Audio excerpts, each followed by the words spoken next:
What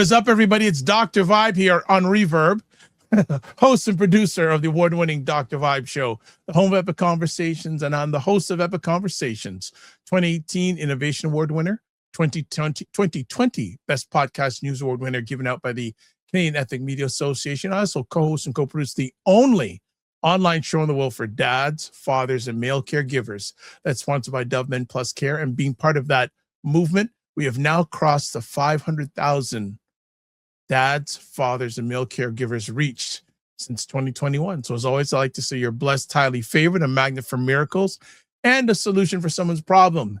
And as always, we want to say thank you for stopping by. This is Primetime Saturday with Aisha and LaLa, broadcasting on February 7th. And as I was saying to LaLa before we started live, we have a yellow warning here in Toronto for the second weekend in a row.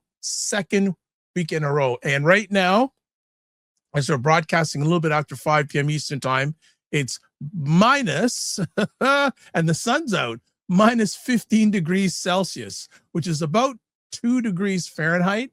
And we have wind chills of minus 30 to minus 35 degrees Fahrenheit. Which is Celsius, which is about 30 degrees Celsius below zero. I'm inside, but I was out this morning at about 7 o'clock, and whew, when I went out there, just like a slap in the face. It was not pretty. It was not pretty. It was not pretty this morning at 7 o'clock in the morning, but we're here. I came back in, was it around 12 noon? Not going out of my yard at least till tomorrow. I'm locked and loaded, especially for Primetime Saturday. And this week, LaLa is back. We have to bow to LaLa. Last week, doing it all on her own. Hola, LaLa last week for her stupendous carrying the baton last week. So she's here. And then crowd favorite, Dr. Tachi is in the house. She needs to unmute herself, and then she can officially be in the house. Hello. Okay. And it was so nice because, and for those, Aisha's having some health challenges, so have her in your prayers. Yes. And on our Discord, private Discord, LaLa said, see if Dr. Tachi can make it. Message Dr. Tachi last night. Plus, she was on my show, audio-wise, live yesterday. He said, so I messaged LaLa and says, Dr. Tachi can make it. One word, yay. That was her response. So that is a beautiful thing. Ladies, how are we doing? It's been a trying week. My week has been involved with a lot of things going on in Mississippi, still dealing with my sister's case. It has officially been over 3 years with no justice. And once again, the Hinds County, Jackson, Mississippi court is playing in our face, and they pushed off the court date again. You're kidding. Have they given a new date? No. Wow. And the excuse is we have so many cases that we can't, we're just so far behind. Well, could it be that maybe the judge who was sworn in the same years that my sister's died is the fact that she didn't take her first case on till after 7 months? Why would you be sworn in and not try a case in your first 7 months? You want to know why you're behind. I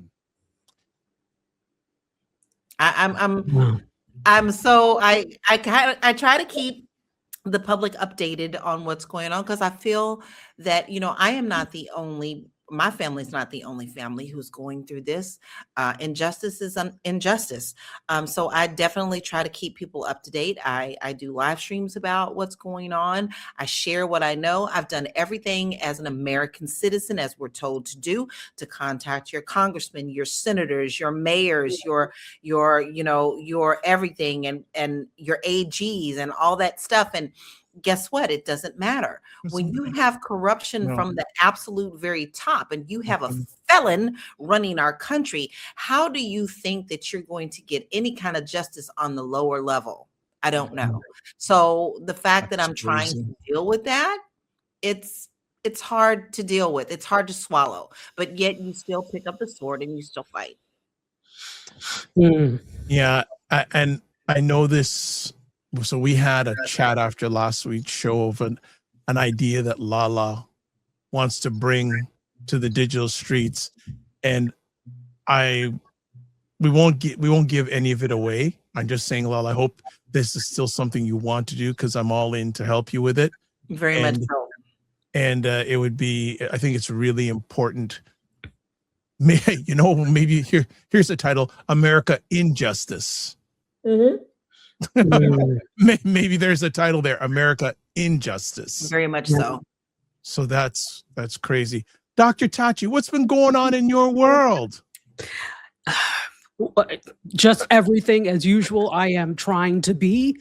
That's all we could do these days. Just try to be.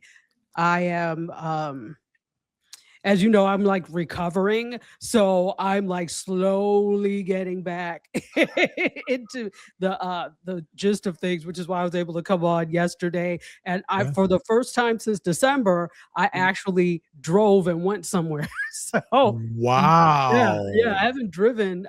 I was saying today to somebody, I haven't driven since December 21st. So I haven't left the house. So, wow, yeah. So first of all, we're happy that you're in the recovery phase. Yeah, you've recovered. Has this bump in the road made you want to change any things you're going to do in the future? You're probably saying, the reason why I ask, you're one of the hardest working people I know. And me. Yes, you. Yes, and well, LaLa too, and Aisha. But has this saying, you know what? Maybe it's time to pull back on some things in this time of reflect. Have you had any reflection during this time? Oh, okay, yes. So one thing with me, I was, I would get tired really quickly. So I would only be able to do a little bit of work. And then I'm like, well, that's too bad. The rest won't get done today. So if I don't feel like doing something, I don't do it. I work until I can't anymore, and then I stop. Good. So I'm like, and nobody's going to force me to do anything. And the thing is, I'm not used to being sick. And people are not used to me being sick. I'm never sick, right? This is why, as long as I've known you, I don't think I've ever seen you sick for this period of time. I have never been sick. Exactly. Right. And then, back when, like, I haven't had like a cold or anything since 2019, before that. So I don't get sick generally. So when and then I was in the hospital, people are like, what's going on? I was like, what is this? Was this right?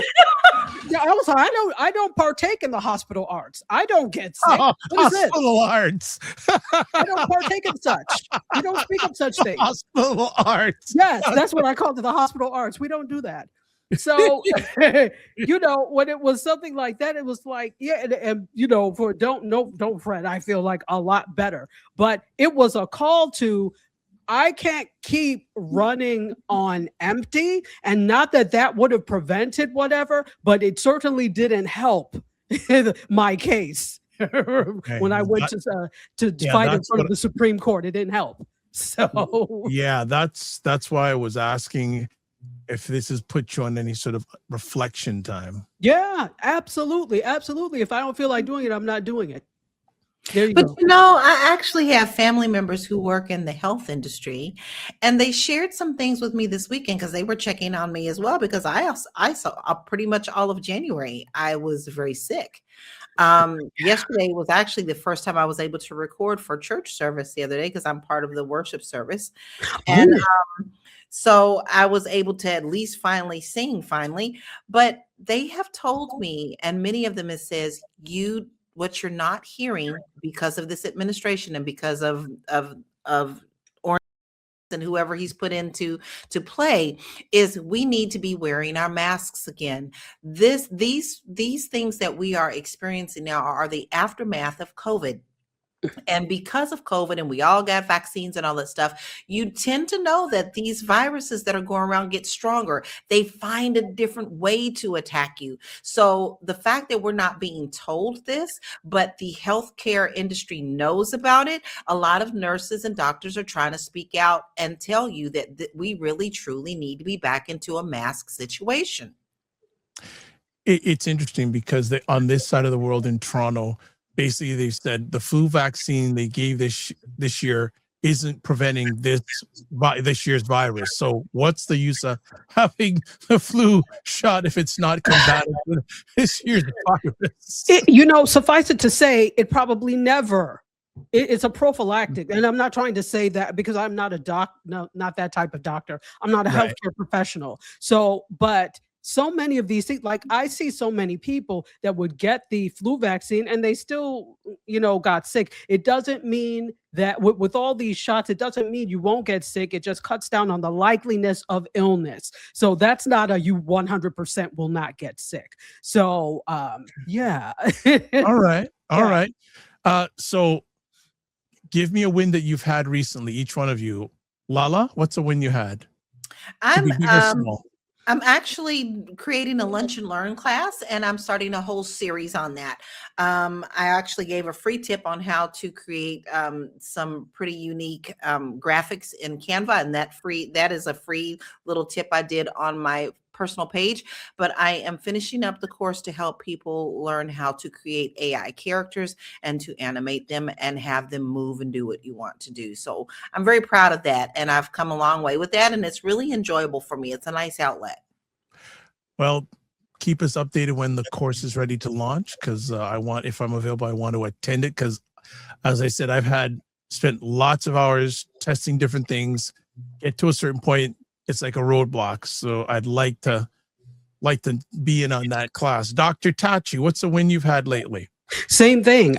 Getting my course together, I'm like just about ready to launch. I have several courses that are in lieu of what's happening with media now, which is why I suggest not just me. I'm not expecting people to have my media level, but I also am expecting you to have this level of media, because if you want to do media, you need to know what's happening, who owns who's selling to who, what projects are coming up next, what's happening in the independent space, what's happening in the traditional media space. So you need to have your ear to the ground. You can't just create in a vacuum. So that's what these courses are kind of about, teaching you how to create this type of stuff.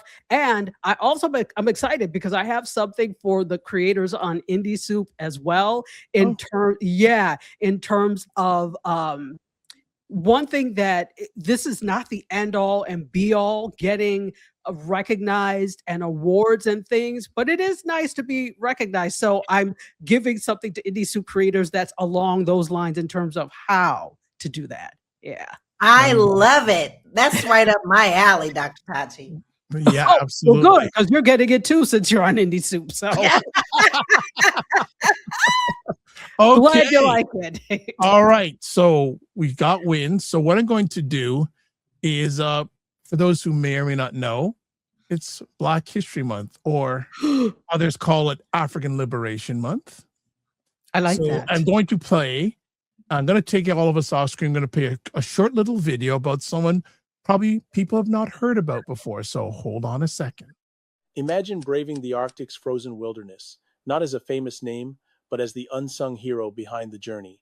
Matthew Henson, once an orphaned cabin boy, became the indispensable navigator for Robert Peary's legendary 1909 North Pole expedition.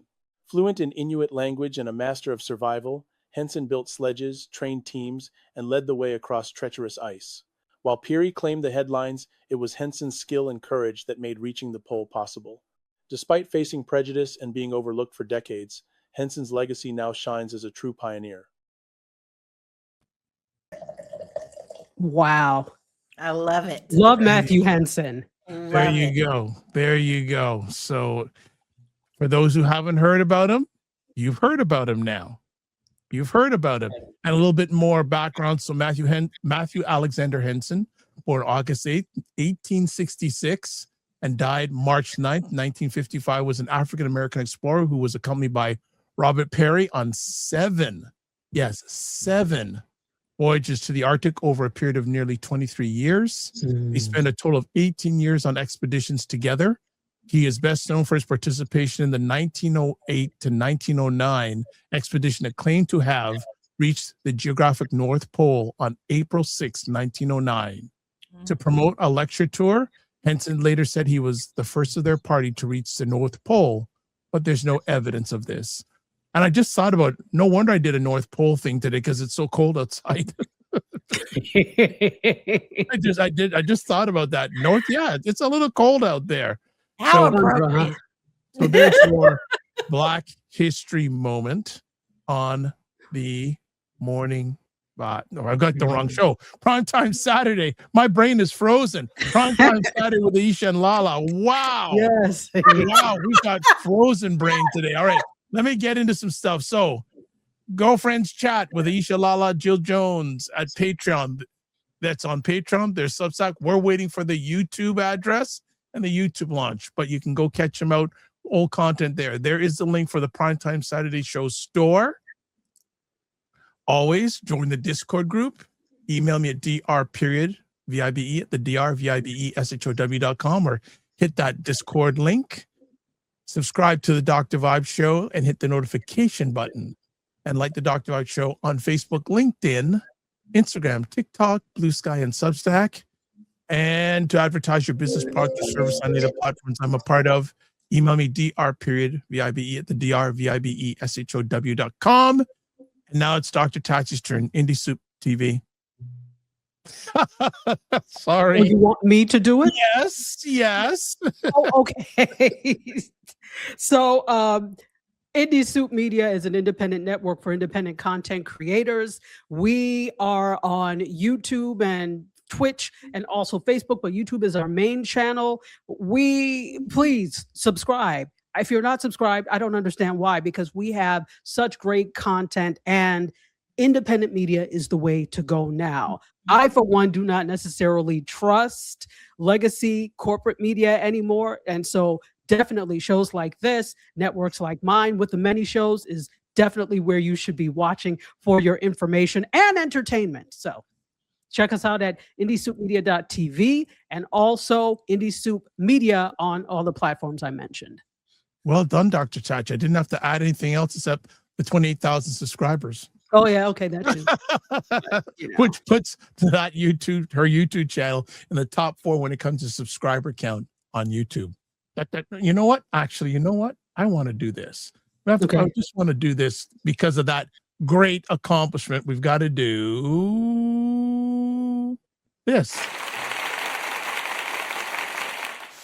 Thank you. I love it. Thank you. I used to have a machine that did that. I've got to go digging for that. All right. Okay. Well,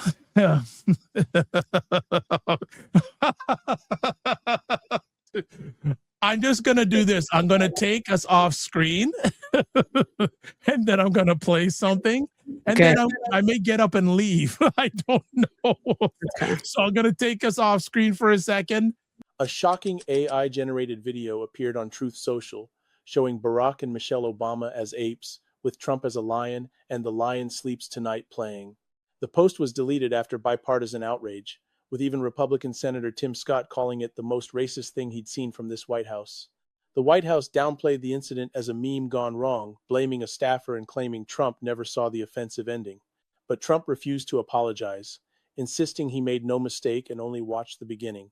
What do you think? Should leaders be held accountable for what's shared on their platforms? Join the conversation below.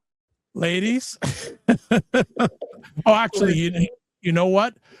Okay, I'll come back to it later. Ladies, where do you want to start on this? Let LaLa start. It's absolutely disgusting. And I purposely asked Dr. Vibe not to repost the photo and that was put on Truth Social, because I think the more that we post it, the more disgusting and more accepted that it is. People tend to accept things when they see them. So I purposely asked that not be put on our show because I respect President Obama and Michelle Obama. This isn't a meme that has gone wrong. This is one of the oldest racist tropes in all existence of the United States of America, and not just United States of America. Listen, this has been something that has been portrayed about our community from the beginning of time, not just America, but we're definitely going to talk about America. Anyone pretending that this was an accidental thing is completely lying to your face, and they're lying to your face with confidence. Deleting a post is PR. It's not accountability.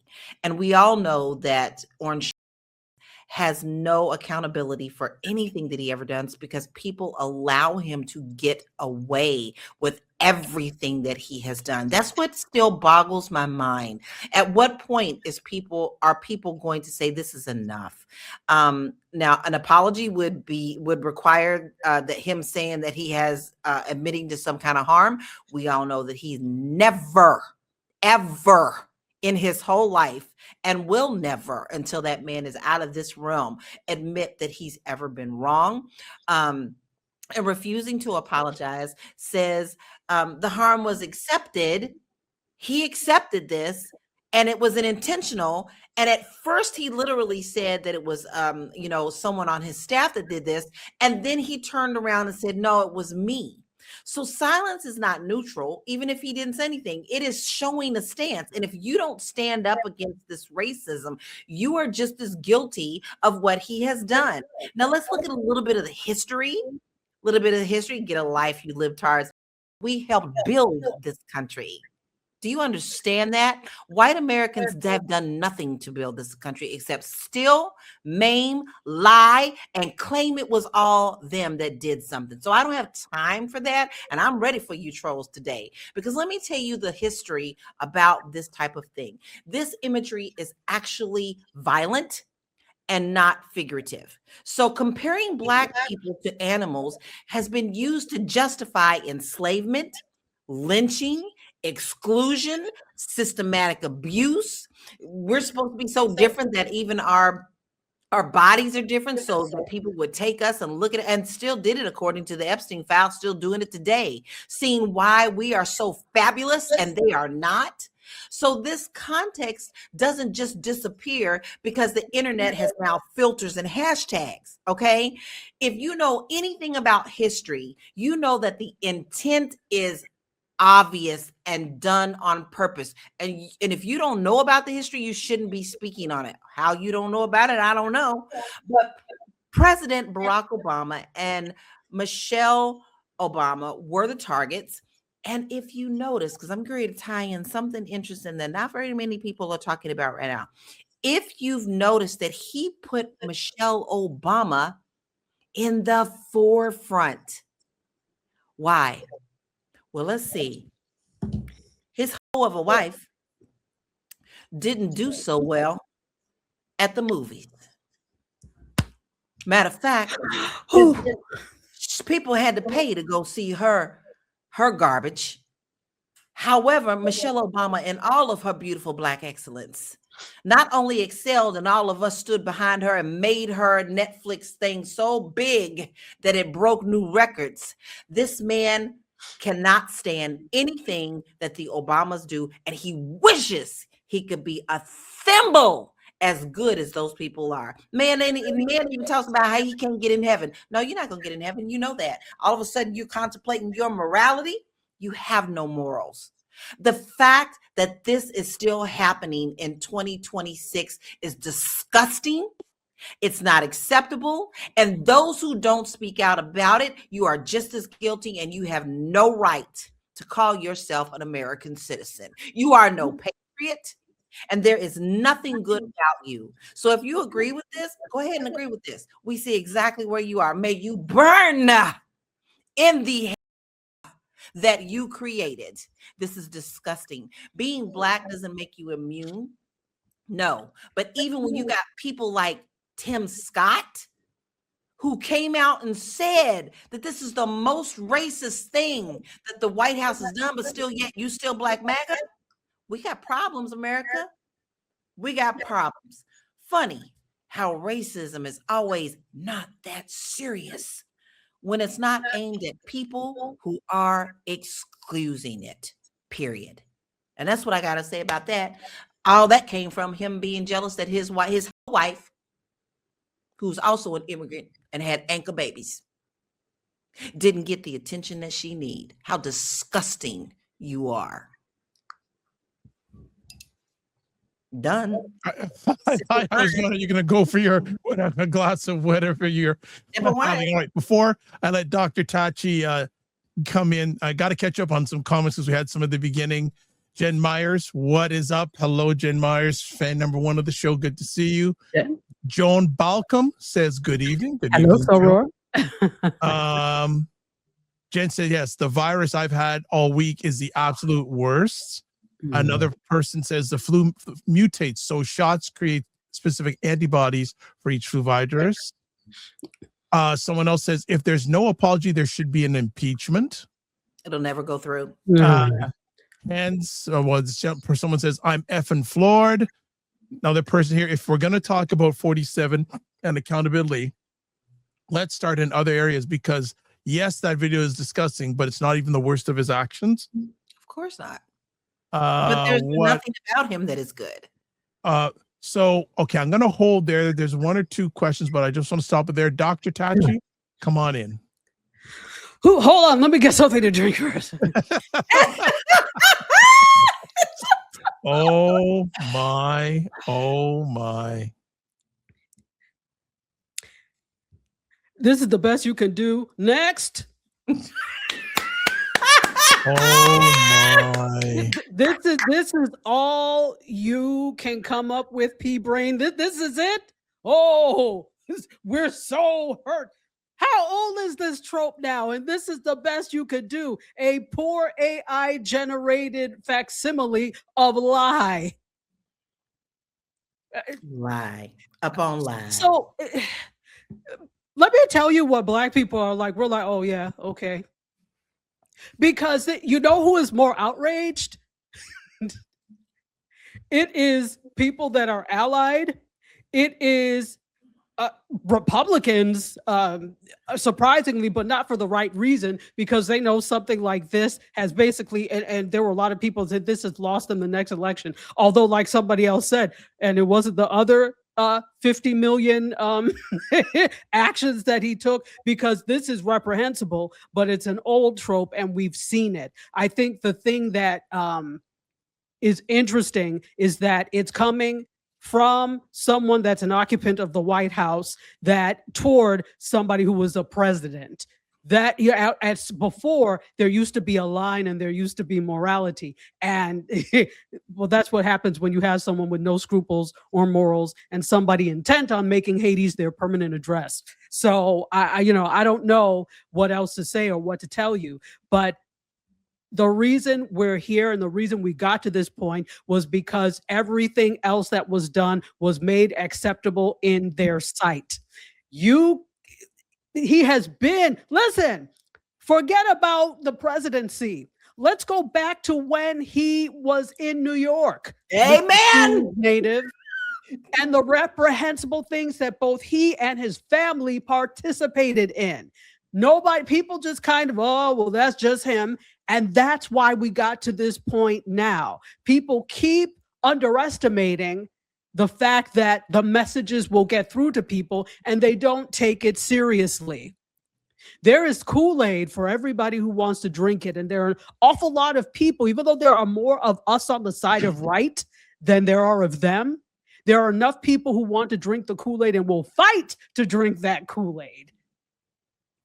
So that's where the problem is. I also think, like LaLa said, I was not going to share the image or the video or any of that because it just gives it more of a platform, but also it speaks to where there should have been no news platforms or whatever that shared this or what was the purpose in sharing it? It just puts it out there. So what I was happy to see was the Obama Foundation putting out a beautiful video of him and Michelle, and people sharing that and other things. So the thing is so that's why we're like, oh, please, whatever.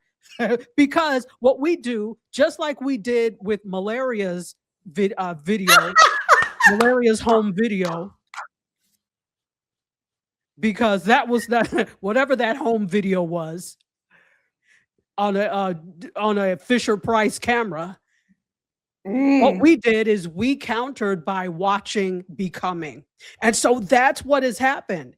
Rather than sit, because you can sit there and because look how many times no, I didn't do anything. Oh no, that was a staffer. That's you. You are the staffer. Oh well, I didn't watch the whole thing. I just saw the first part of it, and then I posted it. Okay, now let's stop with the lie. We already know, the American people already know that you are a liar. And see, this is another thing. We have to call it what it is. We keep saying, oh, they keep telling lies. So what is a person that tells lies? A liar. And it's part of their makeup. And because you've shown this now, that when you continue to lie, it is part of your makeup. Therefore, you are a liar. And when you don't we have separated the action of lying from who they are as people. And no, this is who they are as people. They are liars. Liars, liars. So we have to let people know, call it what it is. They're liars. In addition to a whole bunch of other things, they also lie. And it's interesting because one of the biz chicks, her grandmother, she loves to quote her grandmother. And her grandma she always says, my grandmother always says, if you lie, you'll steal. And if you steal, you'll kill. Yes.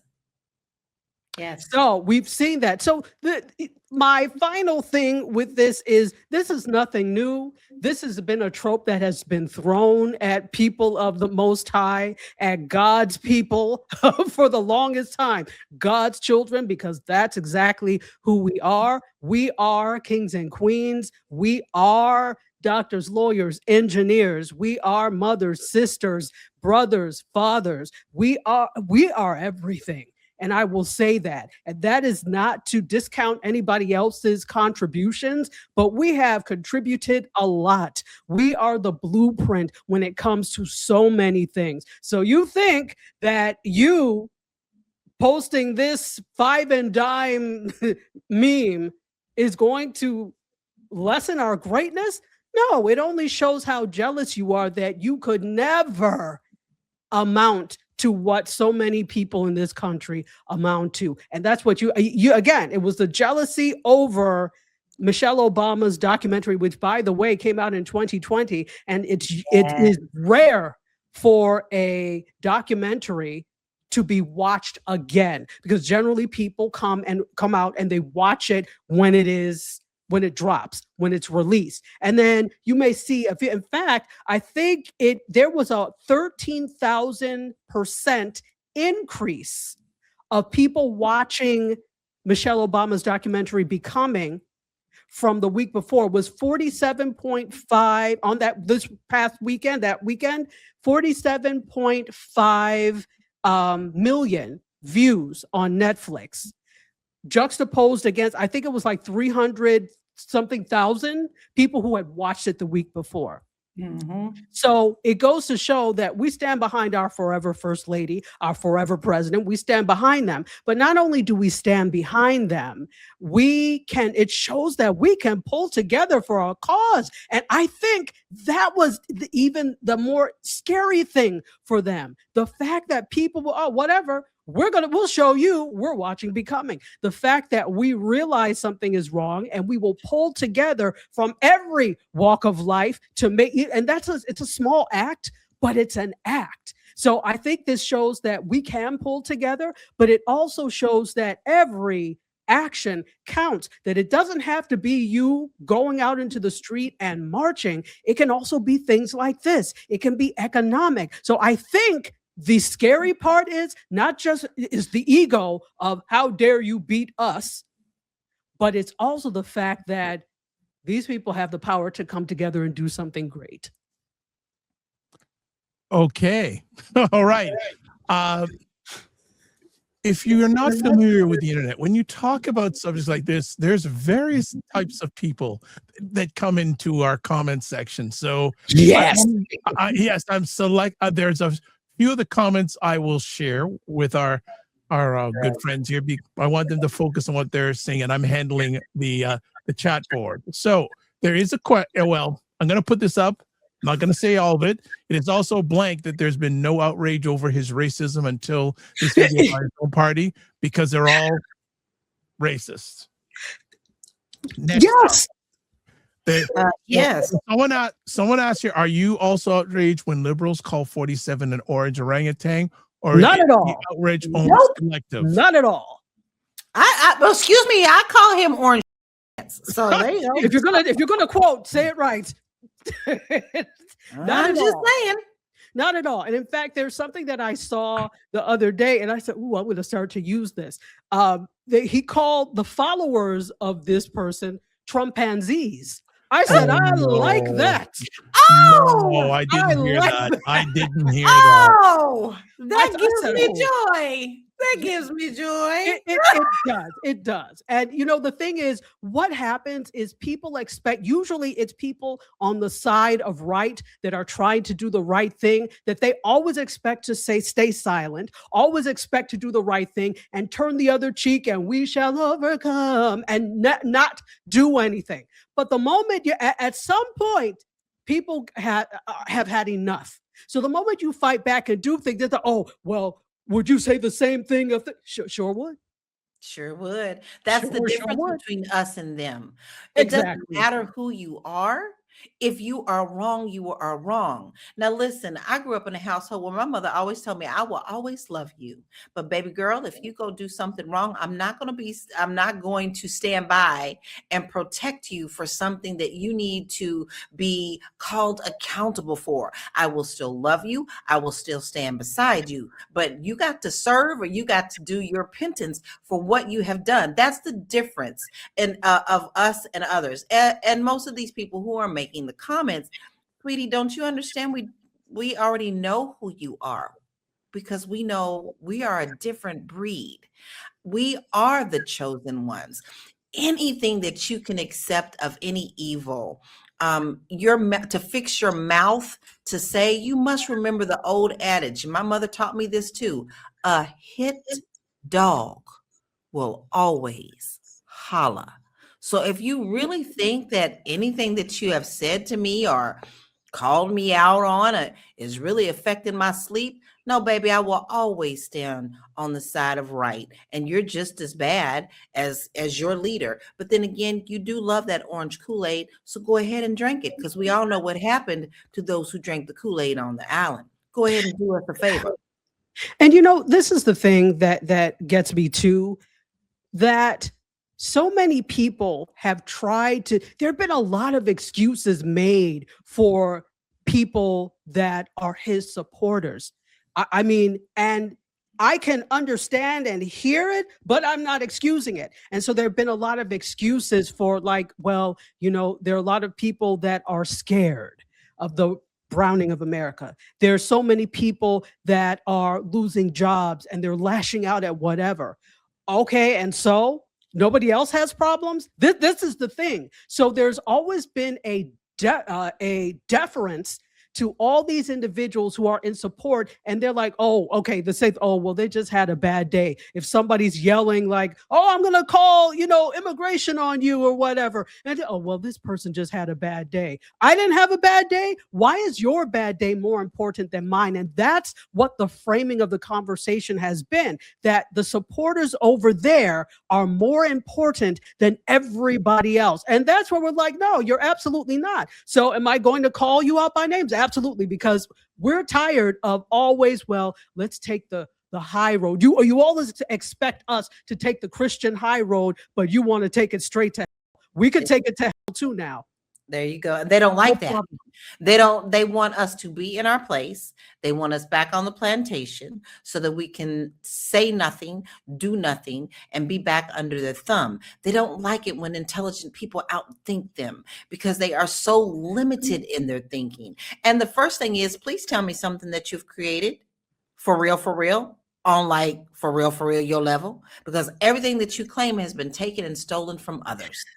And here's the thing, I'm not even expecting people to create things or do. That's fine. You don't have to. Maybe that is not your strong suit. That is not your forte. That is not your ministry. It's okay. But what is not okay is to take credit for things and then discredit the people who have created. You know, it's really interesting the way that people seek to divide and conquer. And I'm talking on a general level, everybody. And it's even more interesting how people let themselves be divided and conquered.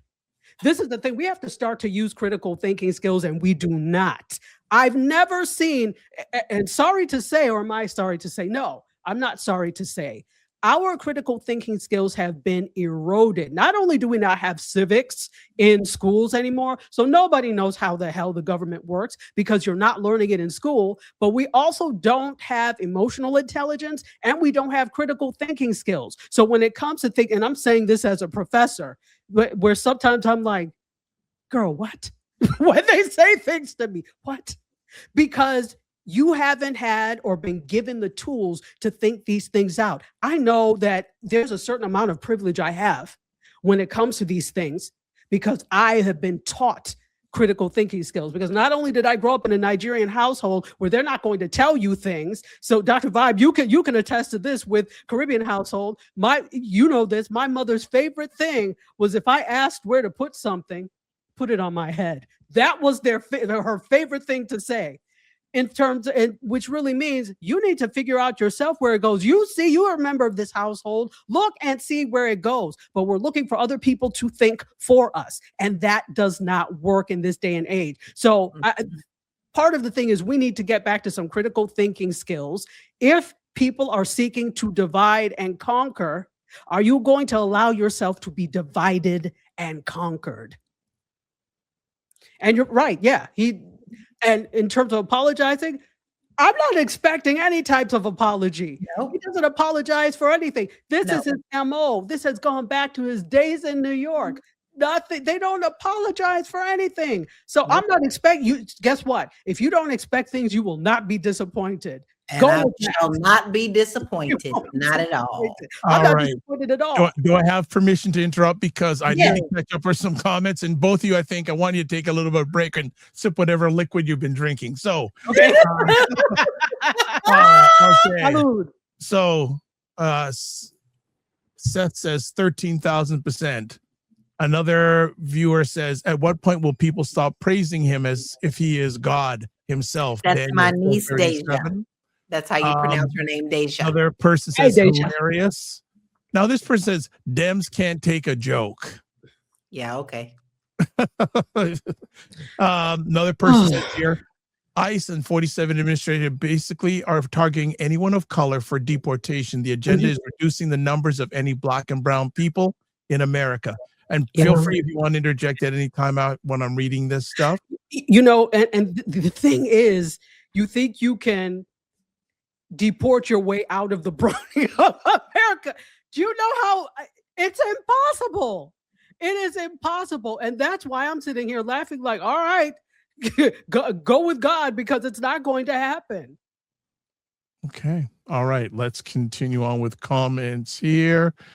Oh, Dirk says, hello from Germany. Hello from Germany. Hello, Dirk. Hi, Dirk. How are you? One of my good friends from Periscope days. Okay. Oh, wow. All right. Another person says, there are no good things about 47. Disgusting excuse for a human.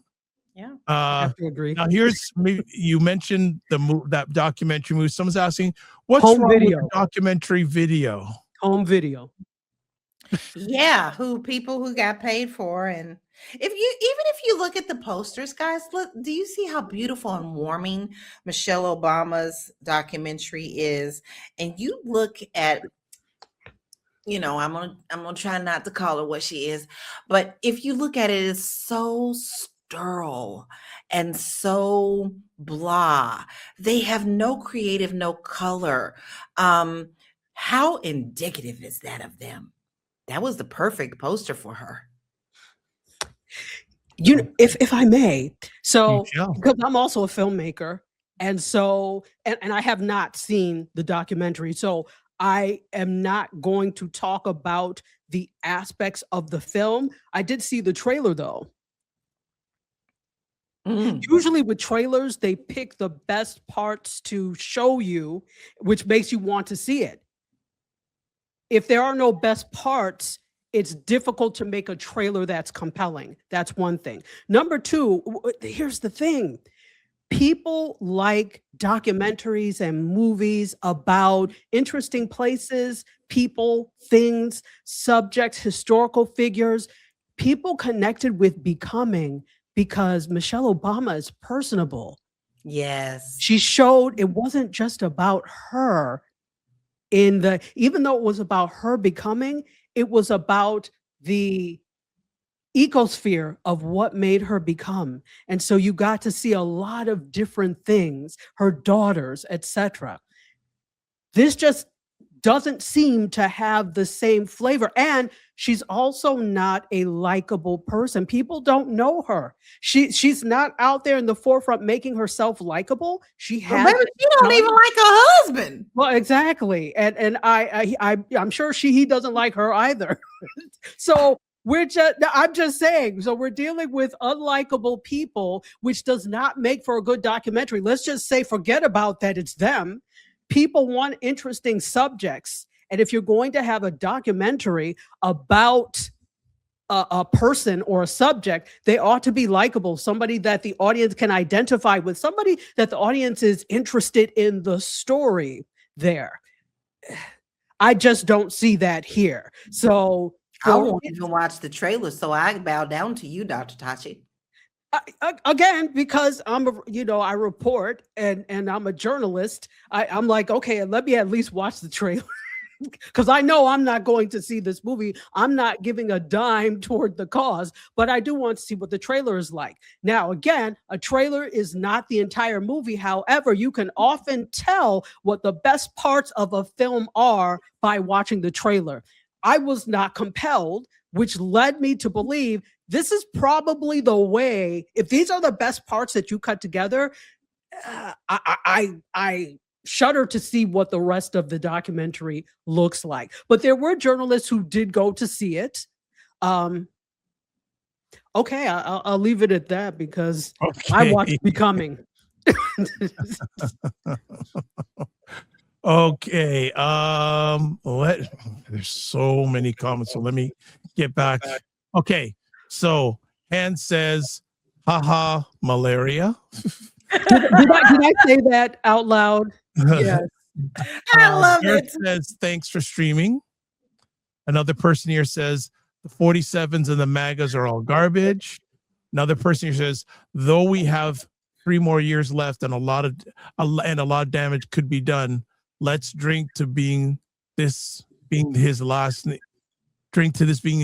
time being able to run if he doesn't start a war. That's a whole other conversation. Oh, he's working hard at that. But let me interject one thing that I can say about this, and I truly believe this. I don't think that man is going to make it another year. I think he'll be moving into another realm. We know that. We see that. I tend to have pretty good premonitions. I don't think that man is going to make it to the end of this year. Don't dream about me, okay? Oh my gosh. Okay, another comment here. If you watch the entire video, he makes fun of everybody, including himself. Okay. Well, whatever. Okay. Another person says, amazing. It's probably for the same people who slaved us and destroyed our family and destroyed our lives. I don't understand what that means.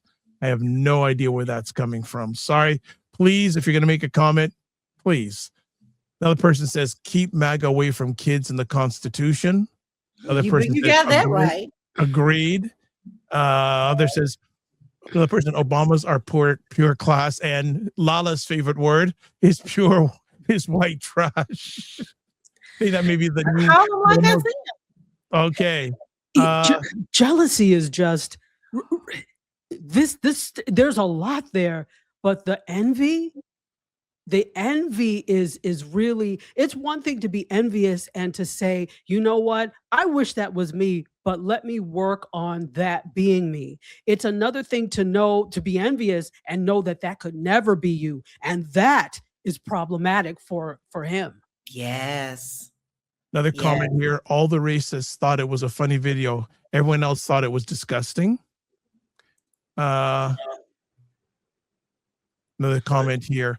It seems funny that the people who call everybody racist are the most racist people in the world. I don't agree with that. Oh, well, baby, that's nothing but That's racist. deflection. He's not Next. going to get that from us. We know that. Another person here says America was never great. History proves this. Interesting. Another I can't person here say that says, I disagree with another person here says, let them show their hand. Another person here Yeah. says, kindness is the highest level of wisdom. You are right. But at some point, when people take kindness for weakness, there's a joke that Steve Harvey did. Remember back when he was on the Kings of Comedy tour, and Yeah. he had this joke. He was wearing this banana yellow zoot suit, and he had this joke where he was like, you know, people always want, people like Christians to turn the other cheek, and he went. Pfft. He said, I may turn the other cheek, but when I come back around, my hand is going to be open. That's what happens. That's what happens. Eventually, you keep turning the cheek and you swirl around and that hand is coming, or it's a fist. At some point, it becomes too much. But I do agree. Kindness is a high form of wisdom. Okay. Another person says, God won't let us bend or break to their level. But Okay. he's testing our faith as well, because I'm gonna tell you, sometimes we got to stand firm and check ourselves as well. Listen, we cannot allow the same type of hatred and energy that they direct toward us be the same level that we throw back. We have to be able to stand firm, still be witty about it, still be cute about it, because we always are, but put the proper type of energy that is behind it to make the change. Yeah. Otherwise, you are just tinkling cymbals. Yeah, that the level of anger that this is the thing. There's so much anger on that side. Whereas, the thing is, please stop giving yourself such accolades, because we really don't give a damn about you. That's the thing. We don't give a damn. We may be annoyed and we may be slightly angry, but the level of anger that many of them have, we don't have. So, and I think it also gets to them that we don't give a damn. Right. And That burns their they can't stand that it. burns their Can't stand that you don't live in my head run free. I have too many other things to worry about than you, small one. Be gone. Okay, let's see if I can catch you back on some more comments. And so that's my big challenge for the day, keeping up with comments. All right, let's see if we can. Okay, we're not doing too bad. Okay, we got that one done. All right. Let them show their hand. Okay, this, and that one's done. Wow, there's so many. You ladies are flying.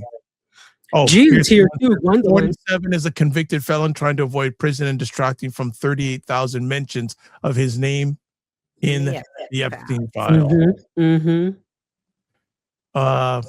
Yes. Happy Black History Month. Hello, Lois. I'm not going to read this, but I'm going to put this up. Someone's fairly strong. I'm not going to say some of the words in there because you two could probably pull us some of the words there. So I'm just going to put that up on the screen. Another person says, listen, 47 said he was going to make America great again, but he meant for white people. Can I add to this?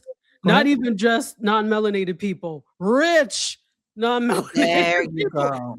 And this is what you all that are supporters don't get. He doesn't give two about you. It's not about you. He only cares about himself. Let's even be clear about that.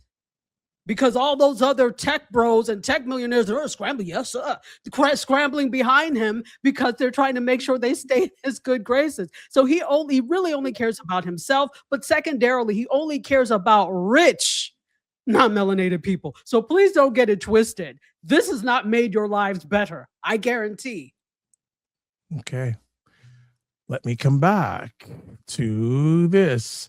I'm not going to repeat this, but it's on screen. Someone says, please USA, sort out your blank. We need to, yes. We need to. Again, I'll put this up on the screen. I'm not going to read it.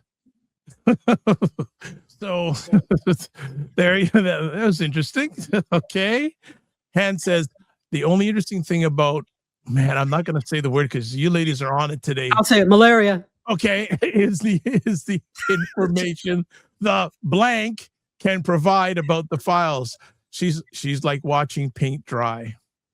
Well, baby, she's all through those files as well. This is how she ended up being over in America. She aligned herself with the devil, and therefore she's a part of this whole evil plan.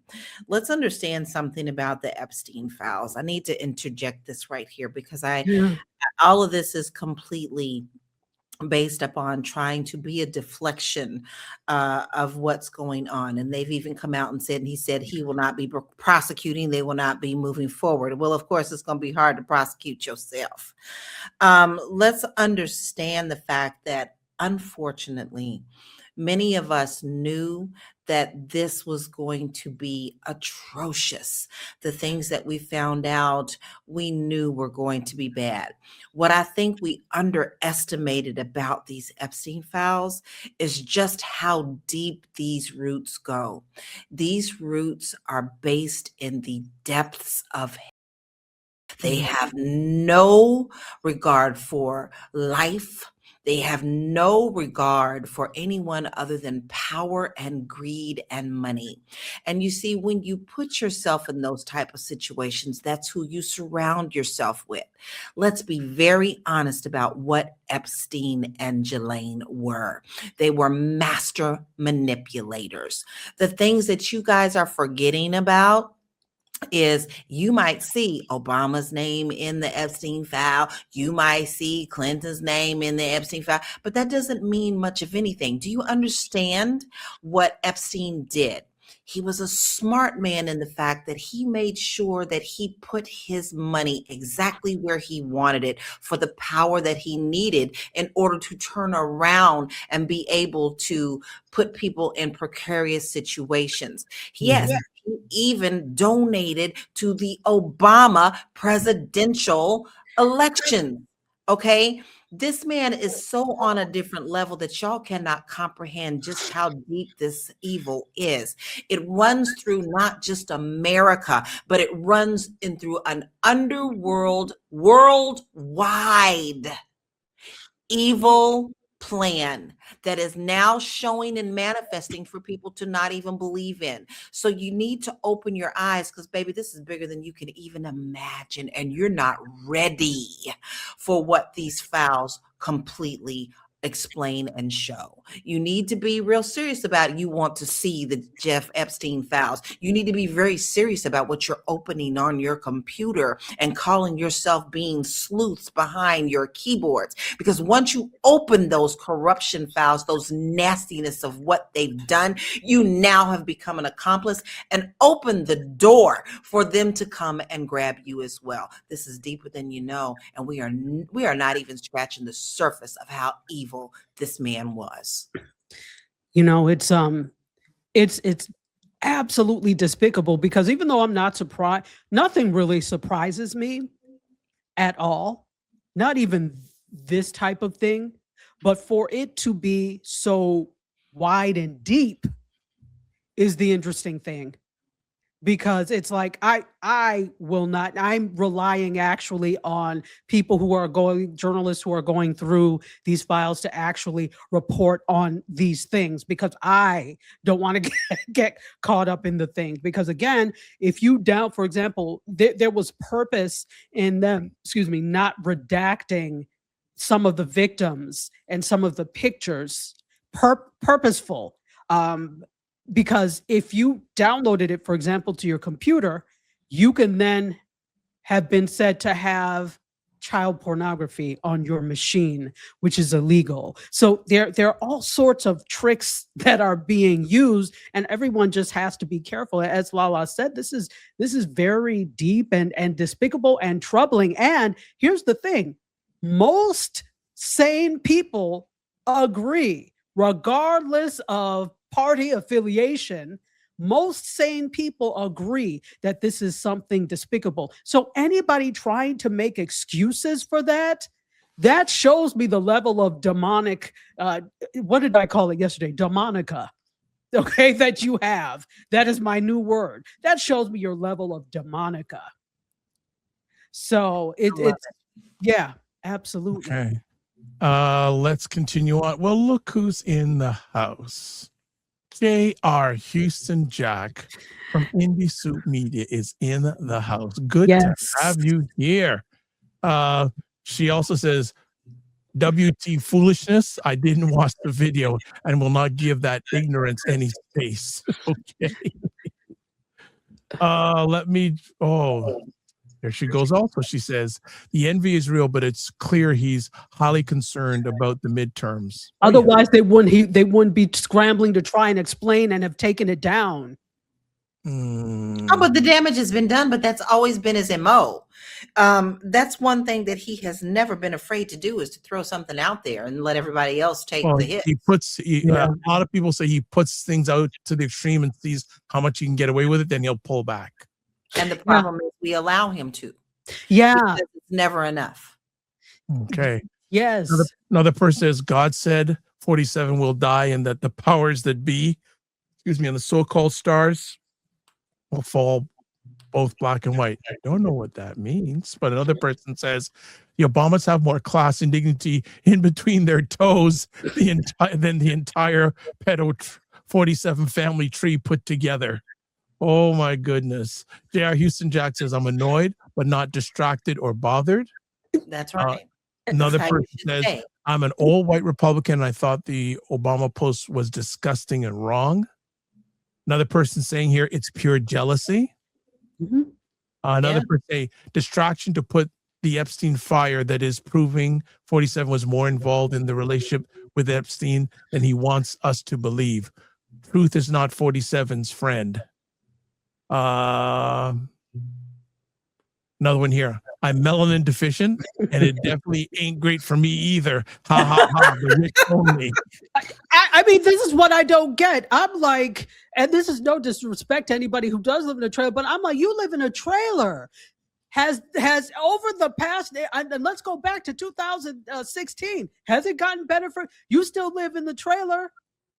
You haven't become a millionaire yet. How is this working for you? So I can never understand, and not even in just this case, but whenever there are politicians who are not doing what they're supposed to do, and you still have supporters, but you are still in the same terrible, precarious, you may get $43 more a year. Congratulations. That's what I'm talking about, the lack of critical thinking skills, that somehow you equate the fact of your proximity to wealth by voting for this individual who's wealthy will also give you wealth. That's not the way math works, mon frere. Okay. Something that was covered last week, wonderfully by LaLa. Didn't he mention he wanted house prices to go up? Yeah. How does that help with affordable housing? We had a deep conversation about that. Y'all need to go back and watch the If you replay. check out last week's show, the last topic that LaLa talked about was that whole issue, and that is LaLa's wheelhouse, because she's been an international real estate agent for a number of years. So do you want to give high level on that, LaLa? Do you want to move on? Oh no, we've already talked about that. Okay, good stuff. Another person saying a video is a distraction from the pedophilia scandal. Yeah. And says, yeah, absolutely, it's hitting too close to home for me. Another person saying, love the conversation. Well, thank you. Thank you, Donald Walton. There you go. J.R. Houston Jack says, say that evil that we're not prepared for. Another person here saying, okay, let's see if it's going to click here. Man. Oh my gosh. Oh boy. This is I didn't just see that one. I can't see. all right. Let's see if there's anything else that I want to put up here. No, I think we yes, J.R. Houston Jack, yes, you need to watch the replay of last week. Exactly. All right, ladies, anything else about this video or this post that you want to say before we move forward? Can I? Sorry, go ahead. Go ahead, LaLa. Oh, no, I wasn't. I was done. Go right ahead. We need to stop being distracted. We are like kids who are like, oh, look, a puppy. Anytime a puppy, oh, cotton candy, we get distracted. And that's human nature, that all it takes is for something else to drop. I gave this as an example to my students when I used to teach public speaking. I would say, you have to be compelling in your speech, because all it takes is for something to drop in the hall and everybody's like this, right? So and it's not that the message is not compelling. We're too used to being distracted by puppies. Forget the puppies. Stop being distracted. So when it comes to this is pure distraction, because this is not any new thing. It's a continued stupid trope that recycles itself over and over. And again, Black people are just like, oh, okay, whatever. So let's stop being distracted, because there are real issues that we need to focus our energy on. Jerry Houston Jock says, yeah, they're testing the waters, but it does distract from them openly discussing how to steal the next round of elections. Oh, that's in the works, baby. Everything that he can possibly do is geared toward that. Yeah, it's what was the name of the person from the cabinet that was down in Alabama? What was their name in regards to taking all the votes? Gabbard? Tell Gabbard? Yes. Oh, yeah. In that post, doing that a domestic issue. Something's going on there. He's already said today. He said today. He said it out loud and proud that states should no longer be the ones who are handling the voting. It should be a national situation. So when have we known that he's never thrown out something that he said that he doesn't follow up on? That is the next move, loves. That is, you can't run the country. Why are you trying to give yourselves more to do? Listen, I understand why they're doing this, but this is what I'm talking about, critical thinking skills. The government runs at 0% efficiency right now, and now you want to give yourselves more to do. Congratulations on winning Fools of the Year. You know what? I think the trolls are here today, are they not? I'm telling you. You know what? Trolls have a place too, baby. Listen, first of all, to be keyboard cowards, we really love that you continue to talk to us, because you know what? They don't do nothing but help us. Absolutely. You're helping the algorithm point people towards us. Congratulations. You see what I'm thinking about, critical thinking skills? Because somebody who was critically thinking, who did not agree with having this conversation, would move on. But apparently you're either jobless, hopeless, or just a waste of skin, and you choose to come in here. It only helps. So thank you. Thank you. Okay. And I think this is one of the times being a producer and a host is entertaining. Oh, here's another conversation piece. Yeah. Given the Supreme Court's protections, can we seriously consider impeaching 47? We still don't have the power. I love how people throw the term around impeachment so many times when you don't understand how our government works. Yes, I would love that to happen, but we are still not in the position when there are so many people in positions of power in the Congress, in the Senate, that are still MAGA, that still support this man. You can throw impeachment out 57,000 times. It will never pass until people have decided they've had enough on both sides of the aisle. And may I also say that even for those that are not maggots, whatever they are, on the other side of the aisle, they will vote with them every time, because if you remember, the GOP is party above republic every time. And if one thing they do, they'll stick together. They will vote, even if it's something they vehemently are against, they will still vote on it together. It's only very recently that we've started to see some dissent, but for the most part, they will still vote for it together. So yeah, the power is definitely not there because we don't have the numbers. They are the majority, and even the ones, it is like pulling teeth to get the other side to vote on something that is just clearly the right thing to do because they're trying to keep the party together. And then you have people like Susan Collins, who is worthless, who literally stood in his office this week and held a MAGA hat. As long as you have people like her, there'll be no impeachment. Wow. Wow. Yeah. So someone says here, please note this black versus white thing has to stop. Us white women hate is corrupt Nazi regime too. Yeah, you know what? Do something about it, sister girl, because as I recall, most of you white folks still stood in line because you was afraid of your husbands. You're either going to take a stand or you can sit down because you're not helping the movement. And here's the thing. This is what we're seeing now is really in a long time, the first time that we have seen non-melanated people get together and fight. When we're seeing in the streets in Minnesota, etc., this is the first time that we're seeing this in a very long time because it is now affecting you.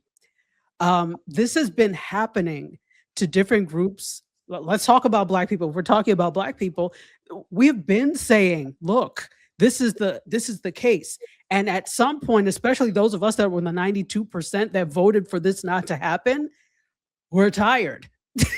And so it's like, all right, it is not our time to fight. So really, this right now is actually your time to fight. So and again, fighting doesn't mean going out into the streets all the time. It's economically. Who am I not going to support? Because by you spending dollars with certain companies, certain organizations, you are supporting this. So we all have to be careful of this. So nobody's saying, okay, go out into the streets and do it. We're saying we're not going out into the streets because we've done enough of that. However, your way of doing this may be, let's support organizations who are anti this. Let's make sure we pull back from supporting organizations where the money is going to fund this directly, right? It could be lots of different things. So see how, again, doesn't have to be out in the streets marching, but see how you can support this. If you say you are against this, say to yourself, well, what am I doing to fight this then? Exactly. Okay, I think it's time for a little bit of a break. So we are okay. well, you need to take another sip at least. Yes. Let me just do this. So we're going to take another quick break. We're going to take a 30-second break. Okay. And when we come back, one of LaLa's favorite people, and the French government are a little bit of in a tit for tat right now. So we'll be back in 30 seconds. Let's watch The Morning Vibe live on Mondays and Fridays at 9 a.m. Eastern, where Dr. Vibe and Ryan Knight discuss important subjects between themselves or have conversations with people who you need to know about. You are watching Primetime Saturday with Aisha and LaLa with special guest, Dr. Tachi.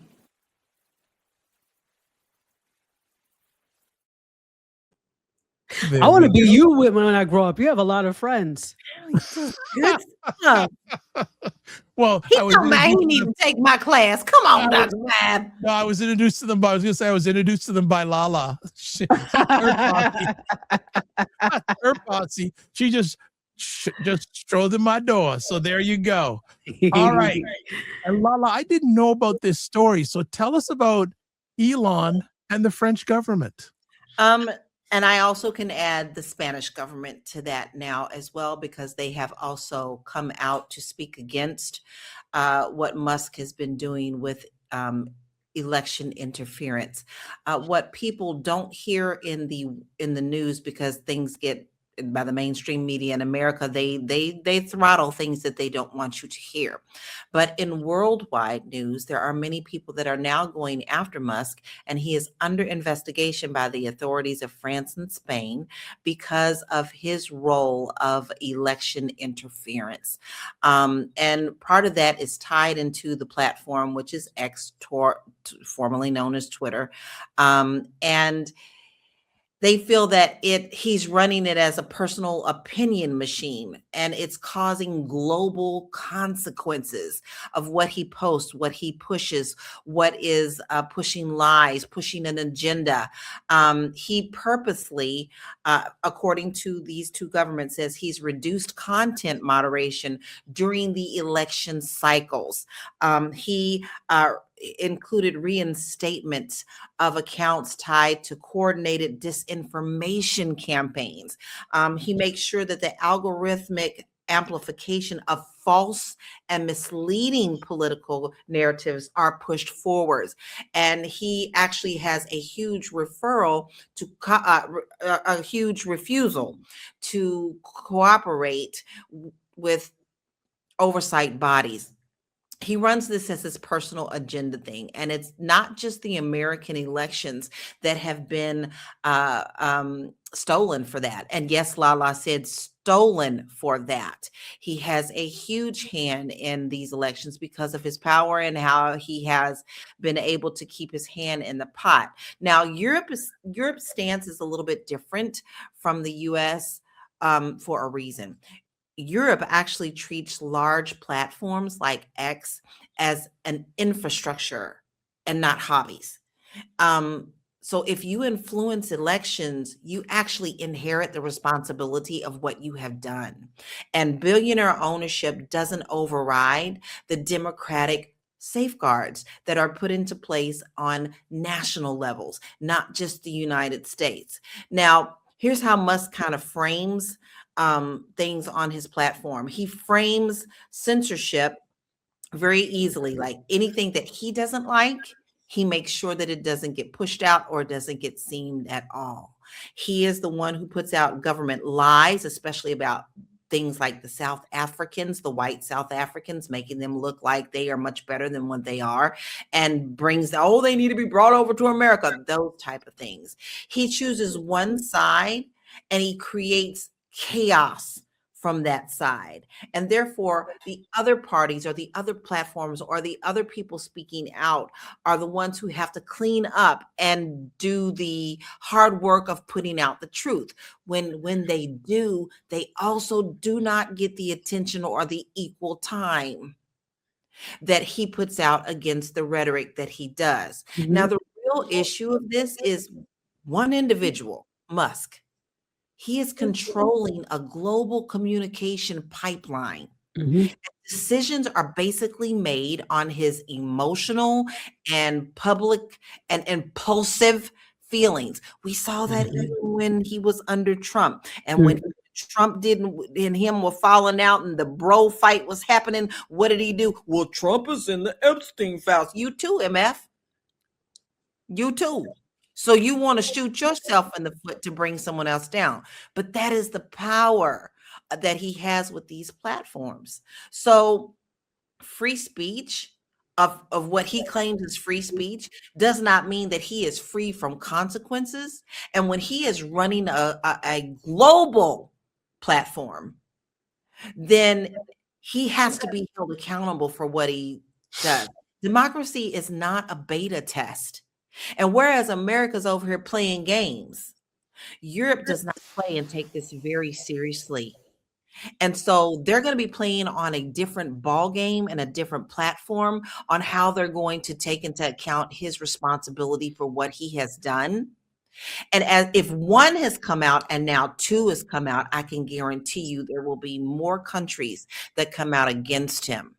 So he's not going to have the protection of Trump in this situation when the global people have pulled him to the red carpet to call him on his tasks. Dr. Tachi, anything you're wanting to add? Sure. Europeans take too long to do things about anything. Yes. You take entirely too long which is why people and entities rise, and you're like, oh, well, now we have to do something about it. You should have done something in the first place. So if you really are interested in this as seriously as you may take it, ban it for the time being. Say, you know what? There's too much. We're banning it.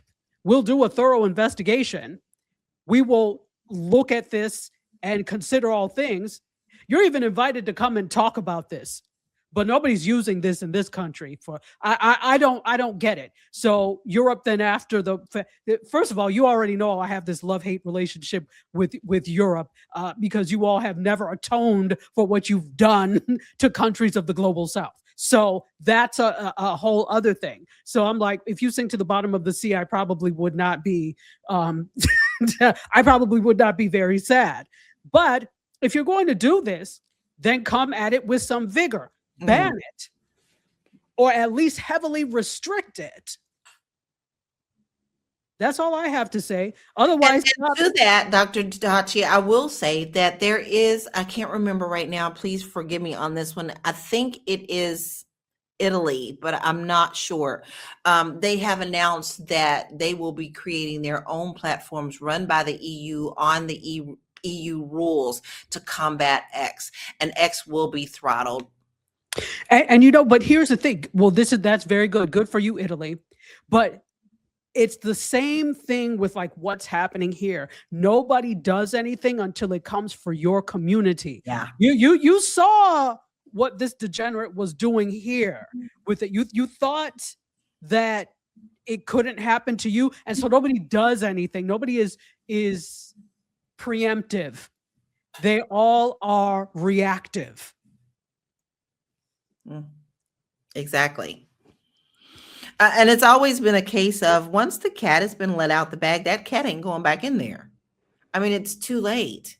It's the same with absolutely everything that we're seeing with AI, with music, with everything. Once you've let something out the bag, you're not going to be able to get it back in. You can't control it after the fact. I agree.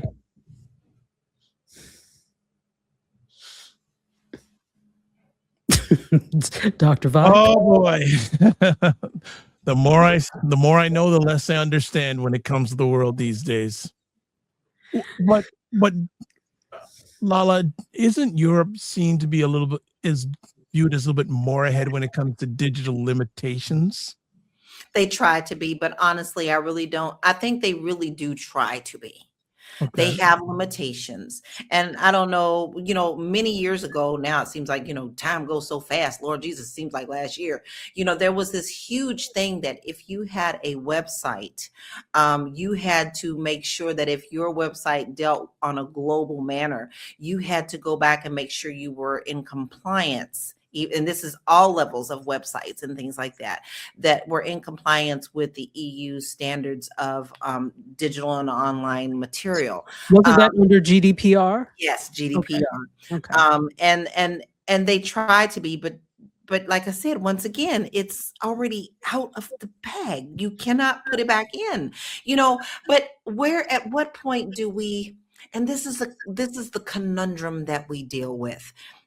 At what point can we predict the future? Yeah. Honestly, that becomes a problem because you don't know exactly what technology is coming out.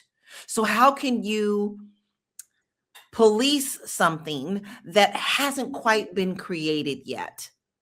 I'm not sure how to solve this problem, but I do know that I am at least proud that they're trying to do something, because America, well, sure is not doing it. And it's actually a shame that other countries need to come out and call people accountable for their actions on this type of level.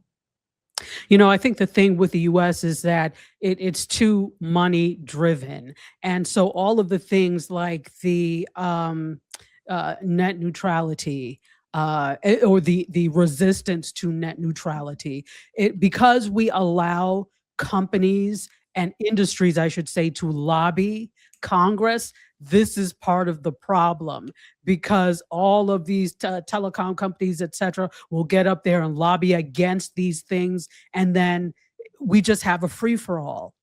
So you're 100% right. I do have to say that Europe tries a lot more than the US to regulate these types of things. But because we are so driven by money and one person shaking the other person's hand and money exchanging hands, this is a reason that we have legislation and things that are not necessarily protective of people, but are protective of industries and their interests.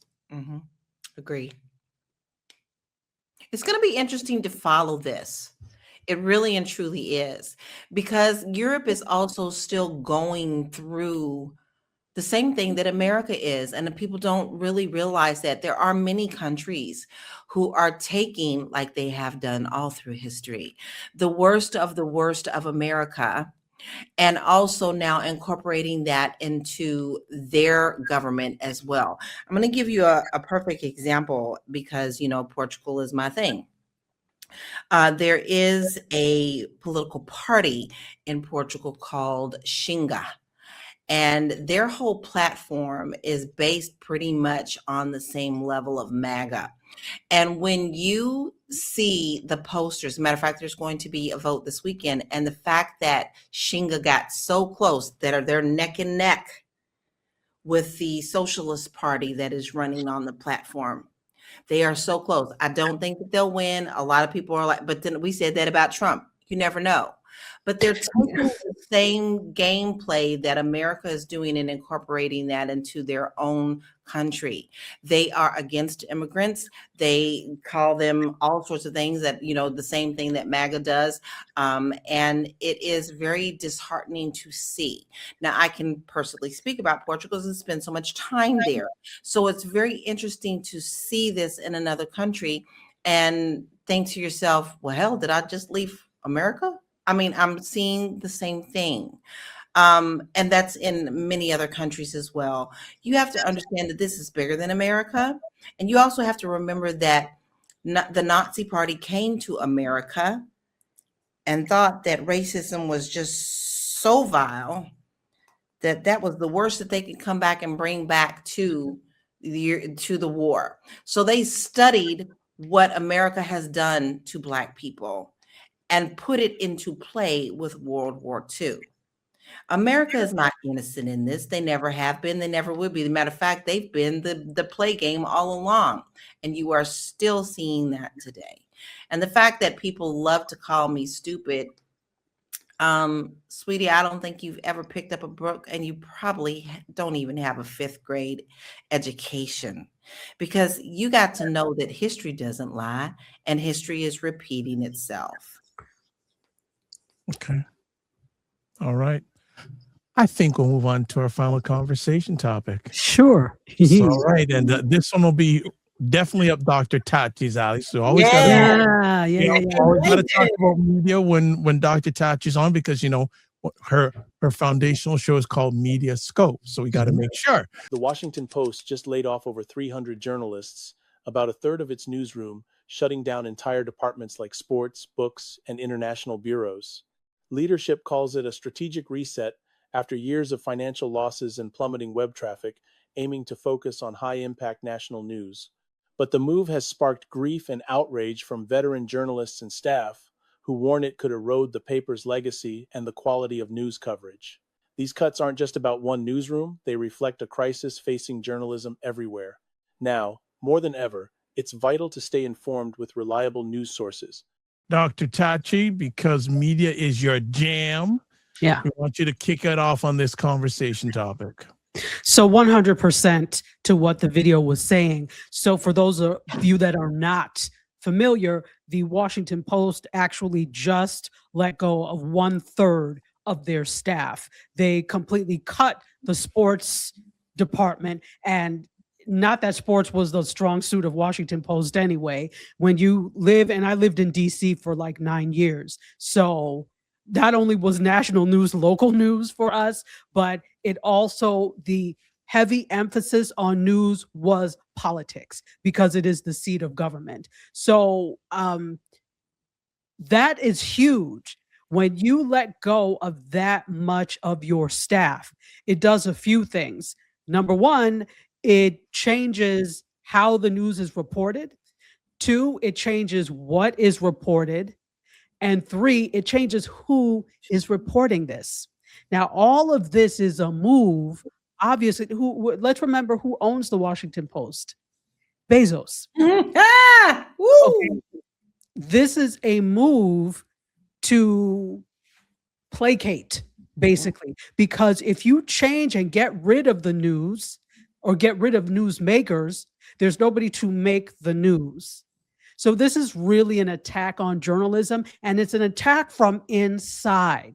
The shots came from inside the house. It's sad because there are so many people, so many great journalists that work at the Washington Post in all sorts of areas that now are needing to look for another job. And in journalism and in media, the way it is not so easy to go ahead and like, okay, well, I'll just jump over here. So this is really going to be a case of who you know, where you could get played, but it's not going to be easy in not just the economic situation we're in, but in the media situation we're in, where mainstream media is eroding in importance because digital media and younger audiences are taking more precedent. It's an uphill battle. Now, Gen Z gets most of their news from TikTok and Instagram and YouTube. So we're seeing an importance in social media and digital platforms in terms of where people are getting their news from. There's also a huge trust problem. Mainstream legacy corporate media has an extreme trust problem. It had a trust problem before, but now, because of the administration and who owns what, these recent acquisitions, now you have corporate media that also have more of a visible political agenda, which colors what is reported. So there's a huge trust problem as well. This is why people are turning to independent. So this is really sad. However, I will say this, because you know I am the champion of all things independent. This, for those of you that were laid off, I mean, it's terrible. And it's an attack on journalism, but don't let it be an attack on journalism. All you have to do, and again, I'm not saying this is going to pay the bills, but we all have to get creative in this economy. You need to pull together with a few of your friends. I need to see podcasts. I need to see live streams. I need to see boots on the ground reporting. This is exactly, and you have the wind of a major platform behind you, having worked for a major platform, being a journalist for the Washington Post, which is the same thing that Joy Reid, Don Lemon, Jim Acosta, and some other people that came from mainstream media have. You need to do the same thing. This is on us too. I mean, not me, because I believe in independent, but those of us that, still, I cringe whenever people say, you know what, you would be great on CNN. So you don't like what I do on YouTube? We put these platforms on a pedestal, platforms that most of us will never have access to. And because we deem them important as the only way, we think we've only made it if our stuff is on television or our stuff is heard on a major digital radio station or radio station. We think that, or newspaper, whatever the medium is, we think that that is the only way we've made it. We have to change our thought process. And I'm talking to you, those of you at the Washington Post that have been laid off, change your thought process. Washington Post, that is not New York Times, these major media that are mainstream and corporate, that is not the wave of the future. Start carving your own place in the digital world, and then you can create your job so they can't fire you. LaLa, anything you're wanting to add? Well, I know that this is Dr. Tachi's wheelhouse, but basically, in a little nutshell here, what these layoffs actually mean is fewer investigations, fewer courtrooms are going to be covered, fewer watchdogs are going to be tracking corruption, abuse, and policy changes and more power operating with what is being fed to them to be reported. None of this is good. And if anyone who is a serious journalist doesn't see that, then they don't deserve to be in that arena, because you are supposed to report what you see and do it honestly and allow the people to make their own judgments. And the fact that so many people are being attacked for telling the truth tells you the importance of just how much the journalists who are not within these places really matter, because they're coming after the small fries. Absolutely. Again, there was no earthly reason to arrest Don Lemon or I'm trying to remember her name, the journalist. Gold? Faith Gold, was it her name? No, the journalist from Minneapolis. That's Yes, Georgia. She came out and spoke today, and I can't think of her name. Georgia, and I'm trying to remember her last name. Georgia, but her first name is Georgia, so Miss Georgia, we'll call her. There's no earthly reason to arrest. If you are not afraid of what is being said, there's no reason to arrest. None at all whatsoever, right? If you are not afraid, talking to Jeff Bezos, right, and people at Washington Post, why are you getting rid of 1/3? And the thing is, they always hide under financial restructuring and rubbish like that, when we know good and well and here's the interesting thing. When Bezos took over or bought the Washington Post in 2013, he appeared to be on the side of journalism. Right. There was a promise that there would be more resources. And again, you think this trillionaire now buying this, lots of people were for it, because for them, it meant there would be more resources pumped into the paper and you would be better able to do these things, right? Oh, how the tables have turned, or have they turned? Because maybe that was never the intent in the first place. Because some of these people that are buying these media outlets are doing so to turn them into political discourse machines. But that's the plan. Yeah, it's always been the plan. It's always been the plan. Everything that we've talked about tonight, everything that we have talked about over the last few years, everything that we have brought to this table has always been the plan. And the outline is Project 2025. Now, it was also called something else before it got to be called Project 2025. They're following the playbook exactly how they planned it. And they have not deviated from this plan. Absolutely. What does this, Dr. Tachi, what does this mean for the future of corporate media? Where do you see corporate media in the next 5 years? Again, there is a trust problem. And in order for corporate media to work, in order for media to work, you have to have an audience. You exist because there's an audience. The audience is not there anymore. The future is Gen Z and Gen Alpha, right? They're looking elsewhere for their news and their information. Now, granted, I believe in independent, but you all out there, I'm telling you to also do your due diligence with independent media. Just because it's independent doesn't mean it's also always truthful. So do your due diligence as well. Check against several sources, look for agreement, and then believe, okay? But even that with a level of trepidation. But the younger generation is not replacing people who used to read the newspaper, used to read magazines, used to watch television shows. We've said this ad nauseum, that currently the more people watch YouTube on their television sets than watch cable or any other type of content. So corporate mainstream, I'm not going to say it's over, but their importance has lessened. And here's another thing as well. So in terms of subscriptions and viewing time, YouTube is almost tied with Comcast. And wow. Yes. And if this continues, the biggest cable system in the country is Spectrum, I believe.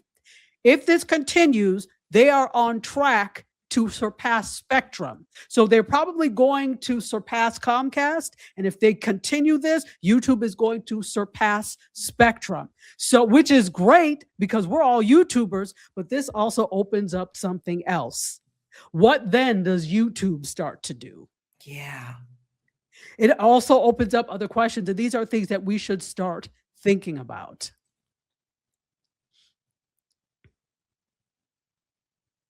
Very interesting. It is. Can you see I love it? And we have a viewer here say, I've been on YouTube for years, especially when COVID hit. Oh, that's awesome.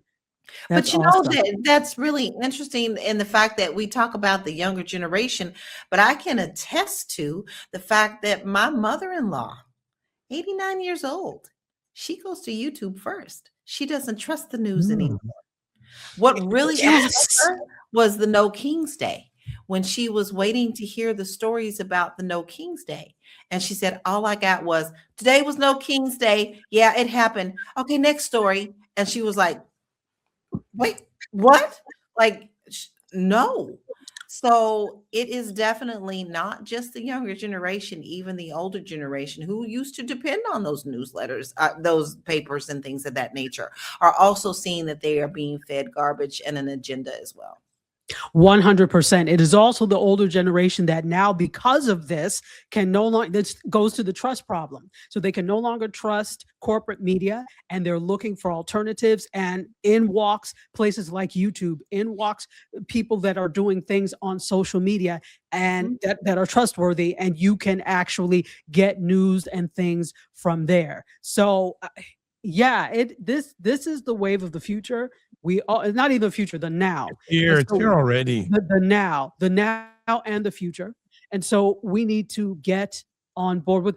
Listen, nobody cares about what I think because I'm chopped liver, apparently. But I've been saying this for years. I have always said this since even the early 2000s.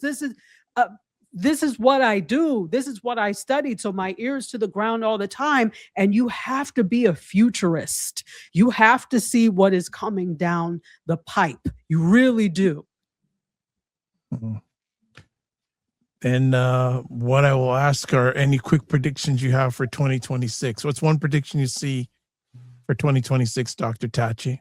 More independent news media are going to pop up on digital platforms. So whether it's YouTube or whether we start to see, because here's the thing, you also don't own YouTube. Right. So people are going to use their contacts to drive traffic to platforms they actually own.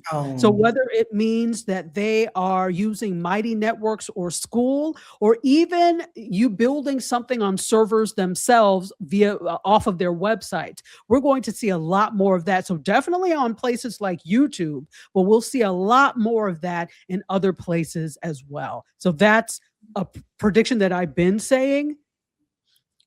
We'll see that the growth of independent news and the growth of, which has already been happening, the continued growth of the citizen journalist, because we all have these. Minnesota. Yes, exactly. The reason we know about what we've seen in Minnesota the way we know it is not because of news outlets. They get to the scene of the crime too late. It's citizen journalists who pick up their phone and report and let the videos and pictures speak for themselves. But more and more, the corporate media is relying on the citizen journal content. Yeah, and they have been. All you have to do is because this is how news works. When you go, when you're at a television station, there is a morning meeting and an afternoon meeting. And this is where they decide what stories they are going to talk about. Now, there are 10 million things that are happening in the city at any one time. It's impossible to cover everything. So they look and deem what is most important and what will probably be the most interesting for viewers. Remember, news broadcasts work off of advertising dollars and ratings. So they determine what will be the most important and the most interesting, and that's what gets put there. So other things get put by the wayside. right? We just don't hear everything. That is exactly how media, corporate media works. So now we have the opportunity to bypass that. We have the opportunity to say, you know what? I don't have to have the same news stories at 5, 6, 7, 9, 11, and 12, because all they do is repeat their news stories. Repeat. Lord have mercy. What we can do is pick X amount and spread it out. We can further what we do with news by posting these snippets and things on social media, extend what we do by using social. And here's the thing, I've said for a long time that these corporate news stations I'm like, you're not taking advantage of social media the way you could. Instead of using it to extend as another platform so you can add extra, what they do, some of them, is just recycle what they put on the other. No, that's not what it's for. And that's what lets me know that you're not long for this world, because you're not doing things in a way that extend. You are expendable. None of us have to watch you anymore. Why should we watch you? It already takes me, because look, I'm a cord cutter, so I have an antenna to watch the local channels, which if I ever watch them, why would I struggle to put the antenna to see you if you're just going to regurgitate the same thing you did at 6 o'clock, at 8 o'clock no. Sorry, I rant. But no, it's all good. It's all good. Someone here says, I'm 69 and I look at YouTube all the time, but there is some that you have to sort out through to find out if they're telling the truth, because there's a lot of fake ones out there and they're just talking crap. Yes. And Hans also says it's hard to discern the truth even from independent for me. And Michelle, you're late, but good to have you here. Can I give a tip in terms of? Go ahead. So it is really hard, and I feel for people, because it used to be that you used to be able to trust news that came from an ABC affiliate. You used to be able to trust NBC, CBS, Fox, until they became Fox News. You used to be able to trust those and had trusted personalities, journalists who would report. But you can't do that anymore. I don't trust them as far as I can throw them, because you're owned by them and you work for them. So one thing that you could do, I would say, look for agreement. If you hear something, you can still check mainstream media to see if you see that there. You should see that at least by three different entities. Then check independent media. If you're watching YouTube and you see this as a story or whatever, check to see who else is talking about it and what they're saying. And what I'm saying to do does take time. But if you want to make sure that you actually get the truth, one thing to do is look for agreement. Look for different sources that are saying the same thing. Because if most people are saying the same thing, chances are there is a level of truth to it. So hopefully that's a little bit helpful. And I know it takes time, but that's the way to do it. Also, there are some people who work on sorting through I'm trying to think of people in general, but I know there are people on YouTube who kind of aggregate what everybody is saying, what other people are saying, and present to you. So that's a way to do it as well. Okay. Don't forget how important, I think a lot of people still don't understand. And I was actually kind of shocked in the fact that, why do you think that there was so much pressure to get control of TikTok? Yeah. What happened once they got control? All of the independent reporters were the first to go and be throttled. There's power in independent reporting, period, or else they wouldn't be going after it. Absolutely. Okay. Michelle says the fabulous arrive right on time for them, late for you, darling. And says, thank you. And also says, Brian Tyler Cohen is one I follow and feel is legit. Yes.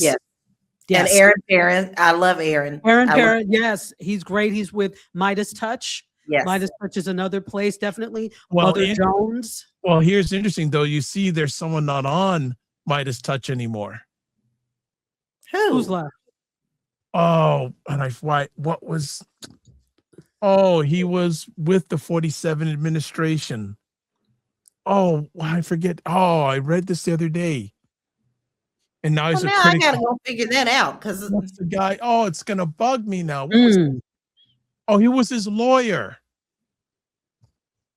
He was his lawyer, and then they went separate ways. Oh, this is gonna bug me because I just read this the other day.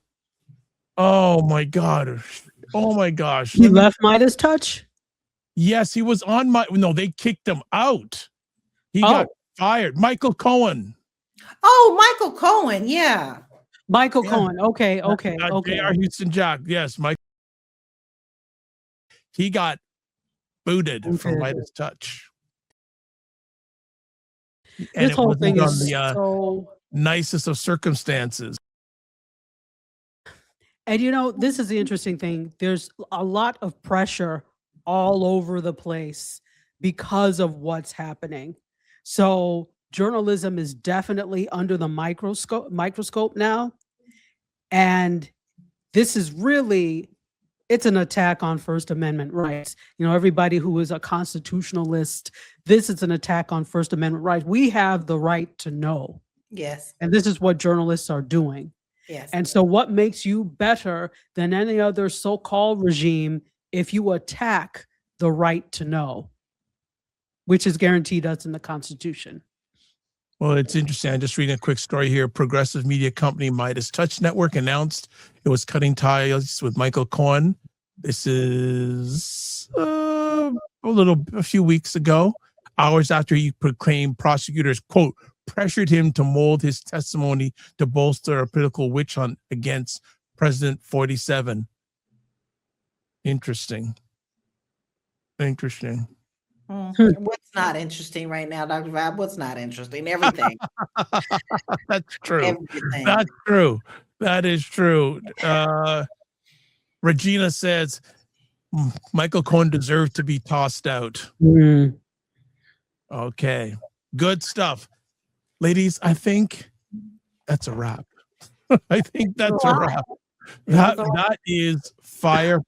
Look, as always, I want to thank ladies for taking their time to hang out with us today. Another lackluster conversation, as always, just so boring. Before we go, I'll first want to put up Aisha's Staggers information there. She's on Instagram, Medium. Oh my gosh. Blue Sky, Friendo Media, Substack, all the places you can catch her. And then there's someone called Dr. Tachi. That's me. Oh, you know what? And I spelled that wrong. Let me get that corrected. I want to make sure you're represented properly. Oh, I didn't even see it, but okay. No, well, I did, and I don't like it. So let me just do that. Okay. There we go. This is where you can find me. All those billions and billions of different places. IndieSoup Media, Instagram at @DR_TACHI. Dr. Tachi, thank you so much for hanging out with us again. Thank you. Always a pleasure.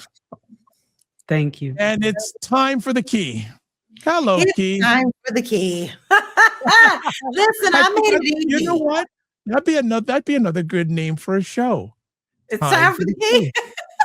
I love it. Time for the key. I love that. I do too. I think that's good. You've given me a couple of good things to think about tonight, Dr. Vibe. There you go. Go for it.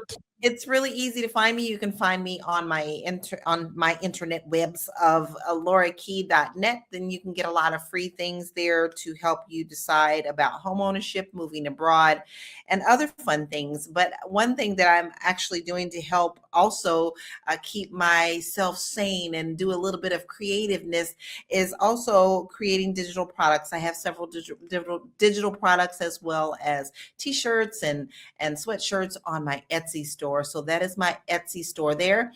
And also I am putting together some digital lunch and learns that will be coming up to help you up your game. You don't want to be left behind in this digital world of AI and other things that are going on. So if you need simple simple tips. Maybe just a few lunch and learns will help you do that. And that will be coming next week. And I'll have those information for you there. But you still can go to my website and sign up for that newsletter so that you'll be notified of the classes. You know what I like what you said, LaLa? Simple tips. Simple tips. Because we're all getting overwhelmed with all these different AI things, aren't we? Yes. And it can be very overwhelming. And sometimes when you just learn one thing, it helps you to launch yourself into the next thing. Because once you learn something little, you no longer can say, well, I can't learn that. Once you've learned that, you take the next step to learn the next thing. There you go. Thank you so much. All right. So a few things. We still got some comments here coming in. So let me just do this. Give me a second here because it's just been one of those shows today. I mean, all over in a good way. Let me just do this. Let me do this. First of all, you can find all about me, Dr. Vibe, and the Dr. Vibe Show at taplink.cc/the DRVIBESHOW.com. Other stuff, because we still have some more comments we got to address. So let me get back. There were so many today. Let's see. Oh, that's yeah. So we got Regina there. Well, I think we had said Regina said, yeah, she said that deserved to be tossed out. Another viewer says Cohen got caught in a major lie about 47. Oh, interesting. And then Michelle says, did I miss you all talking about the big tech boycott to protest ICE led by Scott Galloway? No, we didn't talk about that. And we should talk about it next week. But I have been watching that, and it's going to be very interesting to see how many people respond to that. Scott Galloway is a very interesting individual. Him and Kara Switzer do a very interesting show called The Pivot, which I listen to, which is quite the interesting show. But we did not talk about it. We'll see if we can put it on the docket for next week. All right.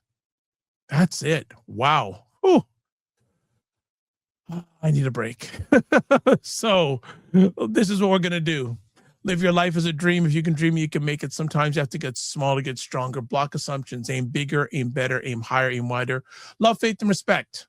Don't just manage your time, manage your energy. Remember to give yourself grace. And if you're not making money, make history. Try to do both. And as always, make it better. God bless. Peace to all. Keep the faith. Walk good. And please give yourself grace. Take care of yourselves in this crazy time. Bye-bye.